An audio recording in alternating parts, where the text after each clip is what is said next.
Olá! Eu sei que se preparar para uma prova de inglês, ainda mais por conta própria, pode ser meio complicado, né? Mas a boa notícia é que a gente vai passar por todo o conteúdo com calma, para dar aquela confiança. Vamos revisar todos os pontos mais importantes, passo a passo. Então, tá chegando a prova de inglês e bateu aquela dúvida na hora de revisar a matéria de comidas? É normal.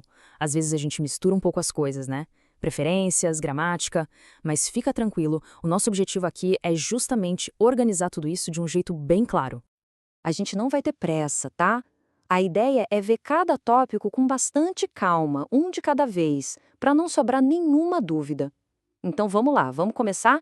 Bom, vamos começar pelo começo, que é o vocabulário. Não tem jeito, né? Para falar sobre comida, primeiro a gente precisa saber o nome dos alimentos em inglês. Essa é a nossa base para tudo que vem depois. Olha só, aqui a gente tem as principais categorias. Em meat, que são as carnes, temos beef, que é a carne de boi, pork, carne de porco, chicken, frango e fish, peixe. Depois, dairy, os laticínios, como milk, leite e cheese, queijo. Em grains, temos o nosso rice, arroz, e pasta, que é massa. E, claro, vegetables e fruit.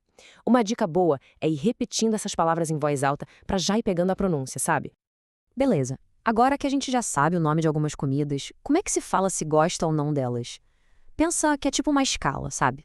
Lá no topo, para aquilo que a gente adora, usamos I love ou I really like. Para algo que a gente simplesmente gosta, uma like já resolve. Agora, se a gente não gosta, aí usamos I don't like. E para aquilo que a gente detesta mesmo, a palavra é I hate. Ah, e um detalhe legal. Quando se quer dar ênfase, tipo, não gosto de jeito nenhum, pode adicionar um at all no final, como em I don't like chicken at all. Certo. Já sabemos o nome das comidas e como dizer se gostamos delas. Qual é o próximo passo? Falar de quantidade. E aqui a gente entra num ponto da gramática que costuma pegar muita gente. A diferença entre o que é contável e o que é incontável. Mas calma, tem uma lógica bem simples por trás disso, e entender essa diferença é super importante. Vamos começar com os contáveis, os countable nouns. O nome já ajuda, né? São as coisas que a gente consegue contar em unidades. Por exemplo, uma maçã, duas maçãs, 3 cenouras, 6 ovos. Dá para colocar um número na frente. E um detalhe importante: no singular, a gente usa a ou an. A regrinha é an antes de som de vogal, como em an apple, e a antes de som de consoante, como em a carrot. Agora, os incountable ou uncountable nouns. Esses são os que a gente não conta um por um. Pensa bem, ninguém fala uma água, duas águas, ou um arroz, dois arrozes, né? A gente trata como uma coisa só, um bloco. Por isso, para indicar uma quantidade, a gente usa palavras como some, tipo some water, que quer dizer um pouco de água, ou some rice, um pouco de arroz. Olha só essa comparação, aqui fica bem fácil de ver a diferença.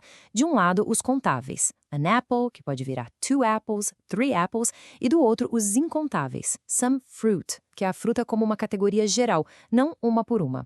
O mesmo vale para a carrot contra some rice. Vendo assim lado a lado, ajuda a memorizar, né? É bom ter em mente essas categorias de incontáveis porque elas sempre aparecem. Líquidos como água e leite, grãos e pós como arroz e açúcar, carnes, quando falamos de forma geral, e até algumas ideias abstratas como money, dinheiro ou homework, lição de casa. E olha que interessante, a palavra bread, pão em inglês, também é incontável. Eles pensam no pão como uma massa e não na unidade. Ok, agora que a diferença entre contável e incontável está mais clara, vamos ver como usar 3 palavrinhas muito importantes: some, any e no. Eu sei que elas podem confundir um pouco, mas prometo que tem umas regras bem diretas que ajudam a gente a nunca mais errar.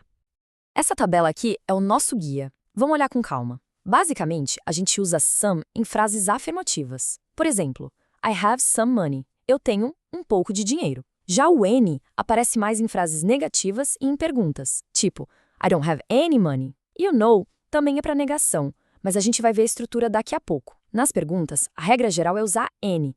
Mas tem uma exceção importante, que é para ofertas e pedidos. Olha aí a exceção. Quando a gente está oferecendo alguma coisa, a pergunta fica mais educada com some. Would you like some coffee? Gostaria de um pouco de café? Mesmo sendo uma pergunta, como é uma oferta, a gente usa some. É um jeito mais simpático, mais convidativo. Agora, para comparar, olha essa outra pergunta. Do you have any apples? Aqui não é uma oferta, é só uma pergunta geral, para saber se a pessoa tem maçãs ou não. Nesse caso, a gente volta para a regra geral e usa any. É uma diferença pequena, mas que faz todo sentido, né? Agora, atenção aqui, porque esse é um ponto que quem fala português costuma errar. Em inglês, não existe dupla negação.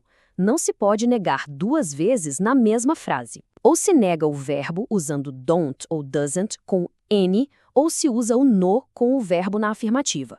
As duas frases aí na tela significam a mesma coisa. Ela não tem amigos. O importante é escolher uma forma ou outra, nunca misturar. Bom, para a gente fechar a nossa revisão, vamos ver o último tópico. Como falar sobre frequência. Ou seja, com que frequência se faz as coisas. Isso é super comum quando falamos da nossa rotina e dos nossos hábitos, principalmente os alimentares. E a pergunta principal para saber a frequência é essa aqui. How often? Que quer dizer com que frequência. É com essa pergunta que a gente vai usar todas as expressões que vêm a seguir. Por exemplo, how often do you eat pasta? E para responder, a gente tem outra escalinha, olha só. Indo do mais frequente para o menos frequente. Lá no topo temos every day, todo dia. Depois vem often, frequentemente, sometimes, às vezes, once in a while, de vez em quando, hardly ever, que é quase nunca, e lá embaixo, never, nunca. Se a gente pensar nessa ordem, fica bem mais fácil de lembrar o que cada um significa. Pronto, vimos tudo. Agora, para garantir que ficou tudo fresquinho na memória, vamos fazer uma revisão final super rápida dos pontos mais importantes. Então, vamos lá. O que é essencial lembrar? Primeiro, para falar de preferências, use aquela escala que vai de I love até I hate. Segundo, os incontáveis, lembre sempre daquelas categorias principais, como líquidos e pós. Terceiro, para usar some, any e no, use a nossa tabela como guia. E o mais importante, fuja da dupla negação. E por último, para falar de frequência, a pergunta é how often? E a resposta está naquela escala de every day até never. E para fechar, que tal um pequeno desafio para praticar? A pergunta na tela é: What's a food you hardly ever eat?